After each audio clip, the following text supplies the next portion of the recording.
Welcome to our study of the latter prophets. We're in the book of Daniel, chapter 8. Let's get started. In the 3rd year of the reign of Belshazzar, the king, a vision appeared to me, Daniel, subsequent to the one which appeared to me previously. So, last chapter, Daniel has a vision during the reign of Belshazzar, and Belshazzar is the second king out of 4 that Daniel serves under. It goes Nebuchadnezzar, then Belshazzar. And he saw this vision of end times. So let's see what this one's about. Verse 2. I looked in the vision, and while I was looking, I was in the citadel of Susa, which is in the province of Elam. And I looked in the vision, and I myself was beside the Ulai Canal. This is all in Babylon. Then I lifted my eyes and looked, and behold, a ram which had 2 long horns was standing in front of the canal. Now the 2 horns were long, but one was longer than the other, with the longer one coming up last.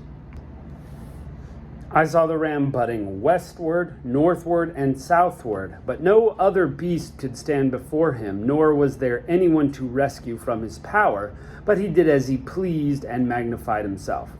So, possibly because Susa, Elam, is just east of the capital city, Babylonia, or maybe, the big city of Babylonia, Elam is just to the east. He's got nowhere to go but west to get to Israel, and north and south. So that may be why east is not mentioned there. And he's going to do what he pleased. He magnifies himself. No one can rescue from him. Verse 5, while I was observing, behold, a male goat was coming from the west, over the surface of the whole earth without touching the ground, and the goat had a conspicuous horn between the eyes. Okay, so a lot of people in these kind of situations like to read in all the details and describe them all. I don't. This is super tricky. We don't have any context for this. Maybe if we could sit and talk with Daniel, we could find some, unless the Bible then describes what it is, which it did last chapter to an extent, then we just aren't going to have any idea. But let's find out. This horn between the eyes kind of reminds me of the last time there was a horn that came up on the animal. He came up to the ram that had the 2 horns, which I had seen standing in the front of the canal, and rushed at him in his mighty wrath. I saw him come beside the ram, and he was enraged at him, and he struck the ram and shattered his 2 horns. The ram had no strength to withstand him. So he hurled him to the ground and trampled on him, and there was no one to rescue the ram from his power. So you had the ram with 2 horns coming from the east, probably going west and north and south, but then you have this other one coming from the west, and now they're at it, right? The male goat magnified himself exceedingly, but as soon as he was mighty, the large horn was broken, and in its place came up 4 conspicuous horns toward the 4 winds of heaven. What does it mean? What does it mean? Don't know, right? The male goat.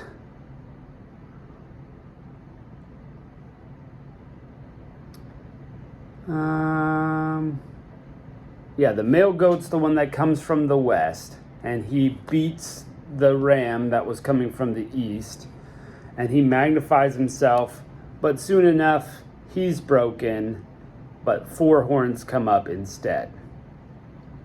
Verse 9, out of the one of them came forth a rather small horn, which grew exceedingly great towards the south, towards the east, and towards the beautiful land. Presumably Israel, when it says beautiful land. It grew up to the host of heaven and caused some of the host and some of the stars to fall to earth, and it trampled them down. It even magnified itself to be equal with the commander of the host, and it removed the regular sacrifice from him, and the place of his sanctuary was thrown down. Okay, this is interesting. Is this the ancient feud of the devil and God? This one who magnifies himself to heaven and throws some of the heavenly host down, including stopping some of the sanctuary sacrifice? Is this the temple? The second temple? Maybe. Maybe not. Does it pertain to the third temple that has to be built? And think Book of Revelation. Is it the third temple where the what's it called? The man of lawlessness is supposed to make this sacrifice. I mean, this is tricky. We're standing on kind of interesting footing here. So let's continue down and see what else we have. And on account of the transgression, the host will be given over to the horn along with the regular sacrifice, and it will fling truth to the ground and perform its will and prosper. Okay, so this horn throwing the host to the ground, and now he's in charge of all of them. And regular sacrifice goes away, and truth is gone, and the goat is mighty. Then I heard a holy one speaking, and another holy one said to that particular one who was speaking, "How long will the vision about the regular sacrifice apply, while the transgression causes horror, so as to allow both the holy place and the host to be trampled?" He said to me, "For 2,300 evenings and mornings, and the holy place will be properly restored." Okay, so that is significant. Remember we said it was 1350 was 1350, was it 1,350 days? It said in the last chapter, or 1,250 days. That was 3.5 years. And so this number keeps getting thrown out there, right? And times and half a time, these numbers surrounding this tribulation period are going to keep coming up in these prophetic books. So 6 years times 365 days is 2,190. Okay, so this 2,300 days is just slightly over 6 years, getting close to 6.5 years. So for 6.5 years, sacrifice will be thrown down. This goat will own the temple. This is pretty significant, and I think adding this piece to the puzzle makes it so that we can pretty safely say that this is end time prophecy once again.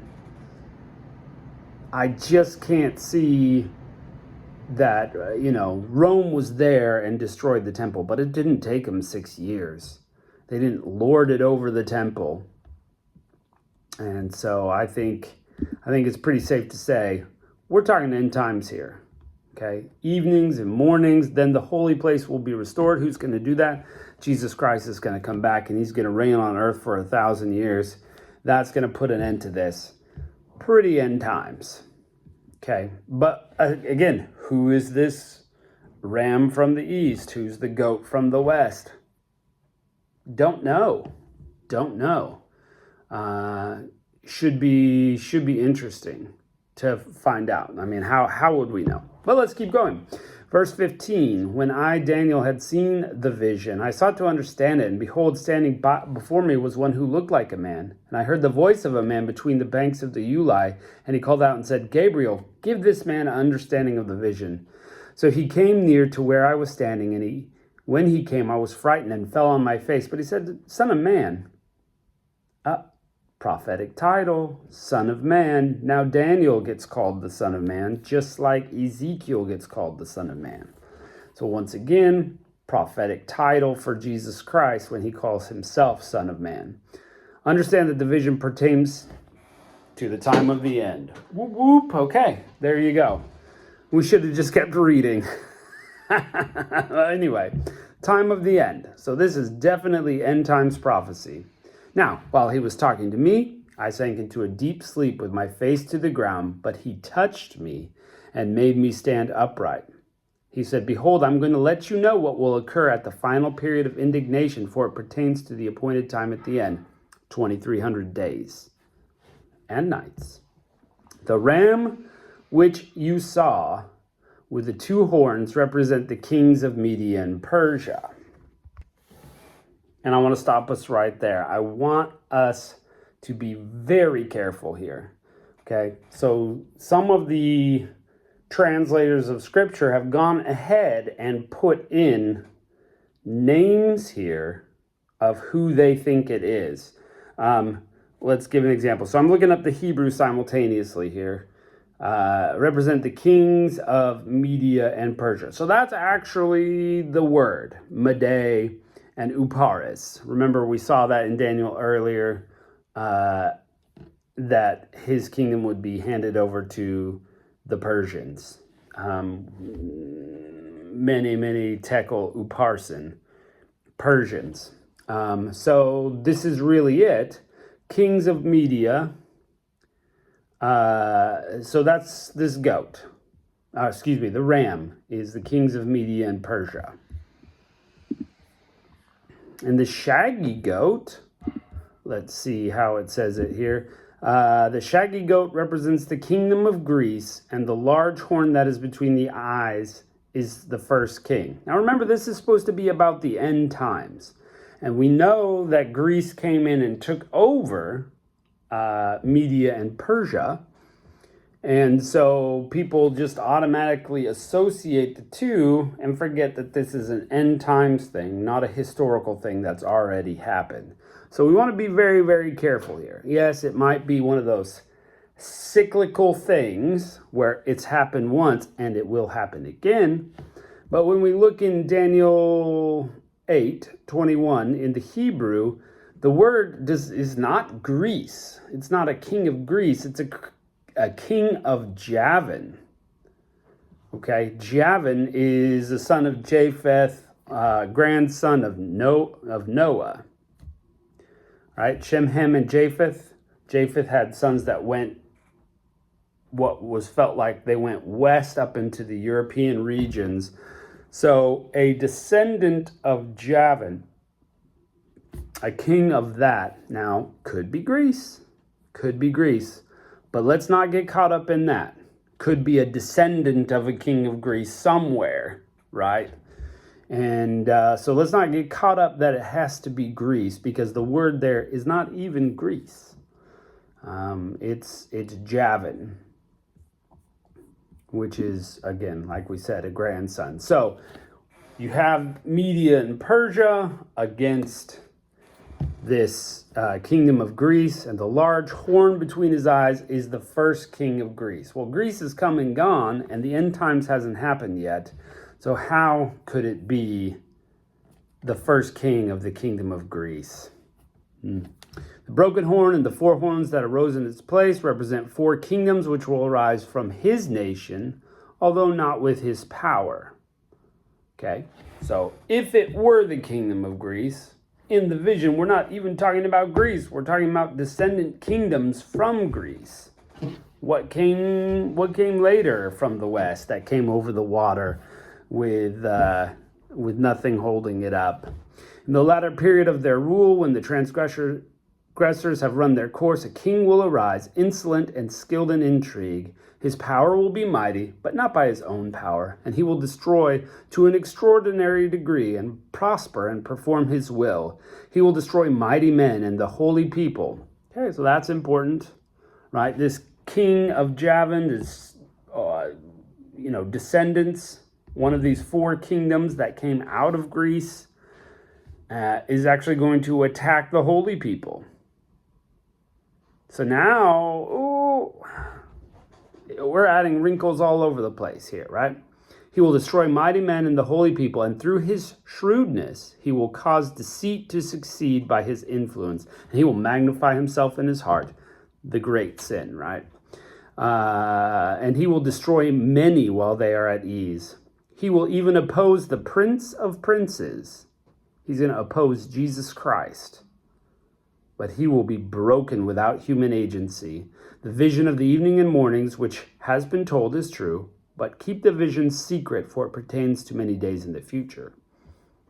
Now remember, this is all for the end time, so it has not happened yet. Then I, Daniel, was exhausted and sick for days. Then I got up again and carried on the king's business, but I was astounded at the vision, and there was none to explain it. So we got a little bit of an explanation, but it is not completely settled. It's going to happen at this time, in this place. Exactly. So there's still a lot of wiggle room in there. But we know that two kingdoms will be at war with each other, and maybe that part already happened. And we're just looking for the descendants of this kingdom of Greece, this kingdom of Javan. So tricky. How do you even how do you even track that, right? Historically, Greece may have divided into 4 parts. We're just using the Google here. So after Alexander the Great's death, his empire was not divided into 4 Greek kingdoms, but into 4 major Hellenistic kingdoms. Ptolemaic kingdom in Egypt, that's to the south. Seleucid Empire in the east. The Antigonid kingdom in Macedonia and Greece to the west. And the Attalid kingdom in Pergamum. Where is that? So I'm looking at a map now. And it says the Ptolemaic kingdom was Egypt, Seleucid Empire in the east. Antigonid kingdom is like around the region of Israel, and the west is Pergamum. Looks like Athens, Sparta, that sort of western area. Again, what?